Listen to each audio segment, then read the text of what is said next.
का, भीम आर्मी राष्ट्रीय कमेटी का, समाज पार्टी की राष्ट्रीय कमेटी का, और शुक्रिया इस मूवमेंट को आगे बढ़ाने के लिए भाई चंद्रशेखर आजाद जी का, जिन्होंने समाज का एक महत्वपूर्ण कार्यकर्ता बनकर इस कार्रवाई को आगे की ओर बढ़ाया।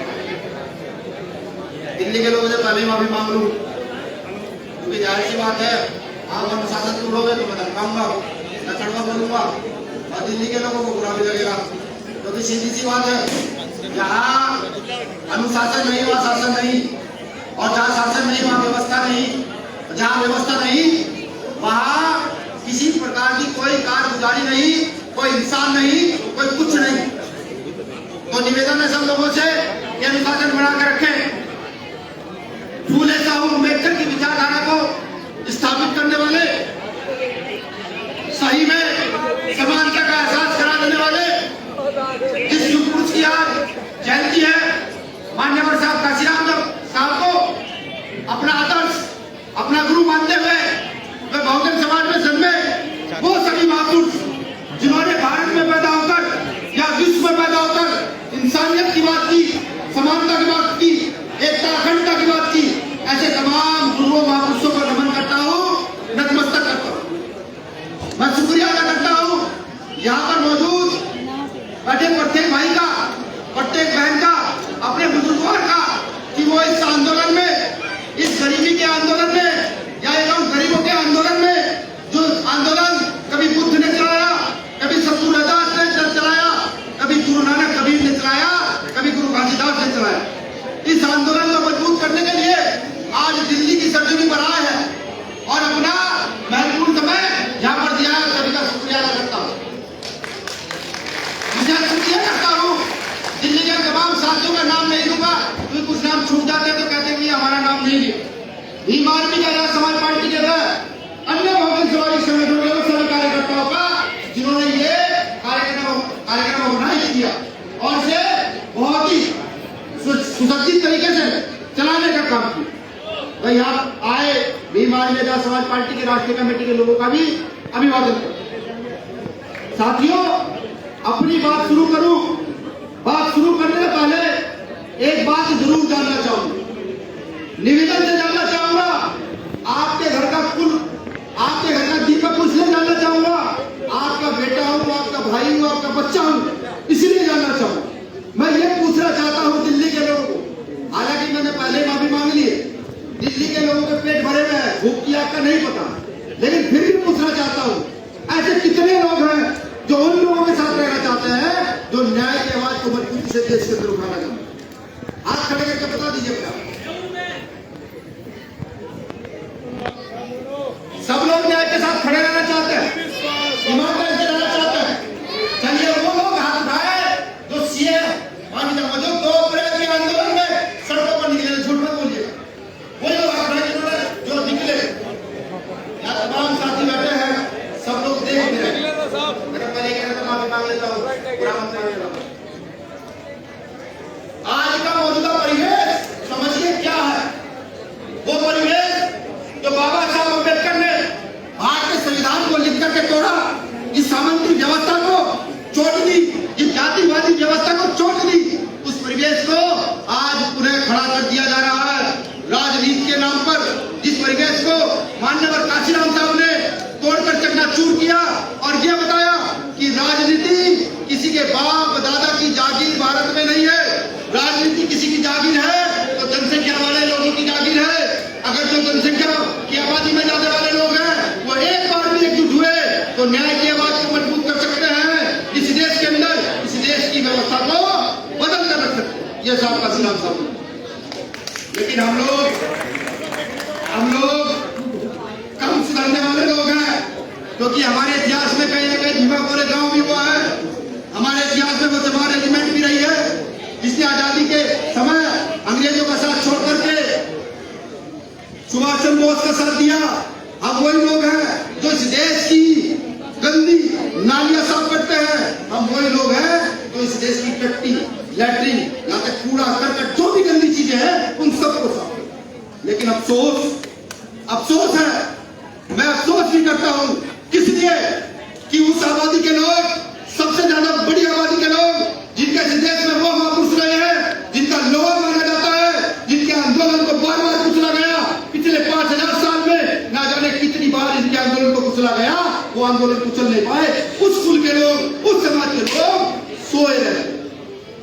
कहने का बुरा मत मानिएगा, बिल्कुल सोए रहते हैं। अगर सोए ना रहते तो मुझे ये बताइए, इतनी बड़ी बड़ी घटनाएं देश में होती। बाबा साहब अम्बेडकर आए, चले गए, फूले पहले आए, चले गए, साहब महाराज आए, चले गए, मान्यवर साहब काशीराम साहब आए, चले गए। क्या हम लोग जागे हुए लोग हैं? दिन पर आकर के सोचिएगा, क्या हम जागे हुए लोग हैं? जब से दिल्ली में आता हूं सिर्फ एक बात कहता हूं, दूसरी बात नहीं कहता। एक बात कहता हूं कि सिर्फ 500 लोग दिल्ली के इकट्ठे हो जाए, पूरे देश में होने वाली प्रत्येक घटना के आवाज दिल्ली जंतर मंतर पर खड़े होकर उठाएं, हम देखते हैं देश में होने वाली आवाज नहीं उठ पाती, बिल्कुल नहीं उठ पाती। ये करना पड़ेगा, जागना पड़ेगा हम लोगों को। आज नहीं तो कल जाओगे। याद करो अपना इतिहास, वो इतिहास याद करो जब घरों से बेटियों को उठा कर ले जाया जाता था। वो इतिहास याद करो जब पूरे दिन मजदूरी कर कर शाम को रोटी के नाम पर सूखी रोटी मिला करती थी। वो इतिहास याद करो जब पानी तक पीने नहीं दिया जाता। भूल गए वो इतिहास? याद करो। वो व्यवस्था पुनः स्थापित होने जा रही है। अगर नहीं देख पा रहे तो देखो, इलाहाबाद के अंदर एक प्रेस कॉन्फ्रेंस होती है और वहां पर अखबार में लिख दिया जाता है इस देश को एक विशेष वर्ग का राष्ट्र बनाया जाएगा। एक वर्ग के व्यक्ति को वोट डालने का अधिकार नहीं होगा। ऐसा क्यों? ये भारत अखंड भारत है। ये भारत प्रत्येक धर्म के व्यक्ति का भारत है। इसमें प्रत्येक धर्म को मानने वाला रहेगा और भीम आर्मी के लोग तक प्रत्येक धर्म के व्यक्ति की रक्षा करने की जिम्मेदारी है। लेकिन मैं पूछना चाहता हूं साहब काशीराम साहब ने भी कहा था कि अपनी ताकत दिखाओ, संसद के बाहर इतने लोग इकट्ठा करो कि संसद में बैठे लोग खड़े हो जाए। ये काम भीम आर्मी ने दिल्ली में किया है नहीं किया? हाथ खड़े करके बताइए किया है? सतगुरु रविदास आंदोलन में किया था ना? 2 अप्रैल को किया था ना? CNRC में कहा ठोकी थी या नहीं ठोकी थी? बिल्कुल ठोकी थी। लेकिन मैं ये पूछना चाहता हूँ, बाबा साहब अम्बेडकर ने कहा कि जाओ अपने घर की दीवार पर लिखो कि हम इस देश के साथ। बाबा साहब अम्बेडकर ने वो काम हमने कितनी बार किया, कितनी बार हमने सोचा। कब हम सोचते हैं किसी अपनी घर की दीवारों में जाकर कब हम लिखेंगे कि हम इस देश के साथ हैं? कब सोचते हैं? नहीं सोचते। हम मरते हैं टीवी और टीवी में मरते हैं। हादसा होता है हम चुप रहते हैं, उन्नाव होता है हम चुप रहते हैं, ना जाने कितनी घटनाएं होती है, आजमगढ़ होता है हम चुप रहते हैं, दिल्ली होता है हम चुप रहते हैं। क्यों? किस लिए? कोई बाहर से आएगा, जब कोई शक्ति आएगी तुम लोगों को बचाने, तुम लोगों को राज कराने कोई दूसरा आएगा? नहीं। अगर रोटी खाना चाहते हो तो कमाने की आदत डालनी पड़ेगी, कमाना चाहते हो तो सोचने की आदत डालनी पड़ेगी, और अगर सोचना चाहते हो तो पढ़ने की आदत डालनी पड़ेगी। अगर ये आदत नहीं डाल सकते ना तो समझ लीजिए, ये आदत नहीं डाल सकते तो समझ लीजिए वो जो जूता 5000 साल की गुलामी के बाद बाबा साहब अम्बेडकर ने उठाकर नीचे पटका था, वो जूता फिर से चिपकाने वाले या ओबीसी समाज के लोग। मैं आपसे भी पूछता हूं, जब इस देश में मंडल कमीशन की लड़ाई हुई और विरोधियों ने कमांडर की लड़ाई शुरू की, तो आज वो सारा ओबीसी समाज क्यों खड़ा? वो ओबीसी समाज क्यों नहीं पूछता कि आर्टिकल 340 का क्या क्या मतलब है? मैं पूछ पाएगा, लिख कर देता हूं, नहीं पूछ पाएगा क्योंकि पढ़े लिखे लोग आज भारत में बेवकूफ बने हुए हैं। सिर्फ आडंबर के नाम पर, राजनीति के नाम पर, अपने स्वार्थ के नाम पर इंसानियत का गला घोटे हुए। ये 15 की 10 की जो लड़ाई बाबू जगदेव प्रसाद कुशवाहा ने कहा था कि 100 में 90 शोषित और 90 भाग हमारा है। बाबा साहब अम्बेडकर ने कहा था 15 छोड़ 85 जोड़। हम नहीं सुधर पाए। फिर एक व्यक्ति खड़ा हुआ, उसने फिर कहा, छाती ठोक कर कहा, मुंह चपकता देकर कहा, डंके की चोट पर कहा, खड़े होकर कहा, नाम जानते हो उसने? ऐसा जी काना तक मेरी आवाज नहीं चाहिए। जब वो व्यक्ति खड़ा सकता है, ठोक रहा है, समाज का फर्ज नहीं बनता, बाबा साहब को मानने वालों का फर्ज नहीं बनता, संत कबीर गुरु नानक देव महर्षि वाल्मीकि के मानने वालों का फर्ज नहीं बनता, बुद्ध के मानने वालों का फर्ज नहीं बनता कि उस व्यक्ति के साथ कंधे से कंधा लगाकर तन मन धन के साथ खड़े हो जाए और आवाज उठाए? फर्ज नहीं बनता है, बिल्कुल बनता है फर्ज। ये जो लोग यहाँ हैं, अगर सिर्फ ये लोग ठान लें किस देश की व्यवस्था परिवर्तित करनी है तो मैं लिख कर देता हूं, अगले 5 साल में इस देश की सबसे बड़ी कुर्सी पर किसी का राज स्थापित होगा तो बाबा साहब अम्बेडकर के लोगों का।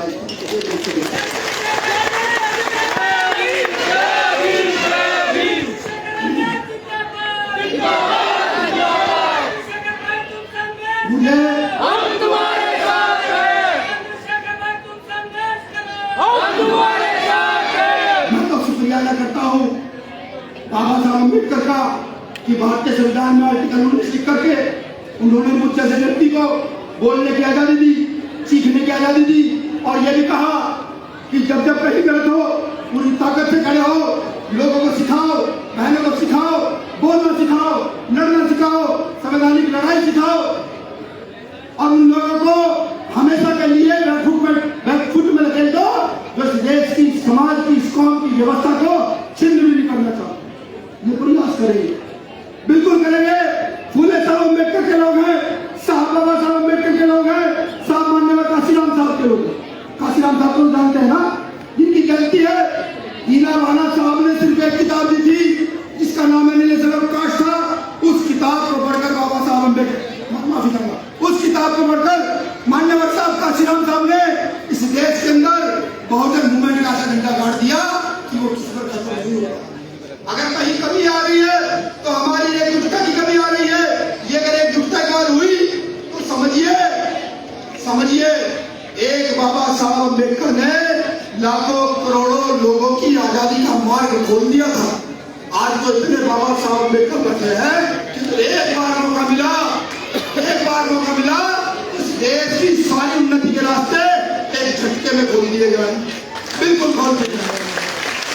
मुझे पूरी उम्मीद है जितने साथी यहाँ आए हुए हैं सब लोग आज के बाद फूले साहब अम्बेडकर की विचारधारा को स्थापित करने के लिए, सभी धर्मों का सम्मान करते हुए अपनी लड़ाई को मजबूत करने के लिए, गैर बराबरी भारत के अंदर स्थापित है, इसके गैर बराबरी को खत्म करने के लिए, सबको बराबरी का अधिकार दिलाने के लिए, महिला सुरक्षा के लिए, जात पात के नाम पर होने वाली जो एट्रोसिटी है उनको खत्म करने के लिए कंधे से कंधा मिलाकर खड़े होंगे। और यहाँ से जब जाएंगे तो एक प्रण लेकर जाएंगे कि अब इस देश के अंदर वही व्यक्ति रहेगा, वही व्यक्ति राज करेगा तो बाबा साहब द्वारा लिखित भारतीय संविधान को पूर्ण रूप से मानने वाला होगा, जो महिला पुरुष में कोई भेद नहीं करेगा, जो जाति और धर्म के नाम पर आतंक नहीं मचाएगा। इस देश के अंदर कोई व्यक्ति राज स्थापित करने वाला होगा, कोई व्यक्ति राज स्थापित करने वाला होगा। ये आप सब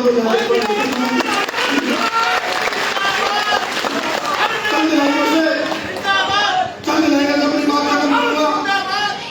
लाइनें बहुत पुरानी है, हर मीटिंग में कहता हूँ, जिंदगी में भी 100 बार बोल चुका हूँ। आज से 11वीं लाइनें पर तुलसीदास जी को समर्पित है, क्योंकि हम लोग ऐसे ही लोग हैं साथी, और तो फकीरी मिजाज रखते हैं, अपनी ठोकरों में डाल रखते हैं। ये उन लोगों के लिए भी है जो चीख कर ये कहते हैं कि कल के बच्चे, जो चीख कर ये कहते हैं कि कल के बच्चे कैसे देश की व्यवस्था को चलाएंगे, उनके लिए भी है कि साथियों की तो फकीरी मिजाज रखते हैं, अपनी ठोकरों में ताज रखते हैं। कल की परवाह बीमार के लोग नहीं करते दोस्तों, बीमार के लोग तो अपनी मुट्ठी में रखते हैं, अपनी